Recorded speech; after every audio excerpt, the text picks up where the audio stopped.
In this short tutorial, I will show you how to easily move a photo from your files to your photos on your iPhone. This can be useful if you have a picture in your files that you want to save to your photo library for easy access. To get started, open up the Files app on your iPhone, and then find the photo that you want to save. For me, it's on my iPhone, and in the Downloads folder. Once you've found it, tap on this button at the top right corner of the screen.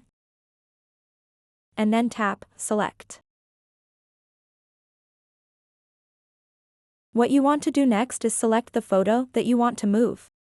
You can also select multiple photos at once, it doesn't matter. Then tap on the Share button at the bottom left. Bring this up, and tap Save Image. That's it. Now you have successfully moved a photo from your Files app to your Photos app on your iPhone. So that wraps up this tutorial.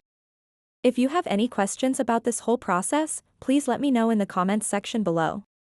And if this video helped you out, please give it a big thumbs up and subscribe to this channel for more tutorial videos like this one.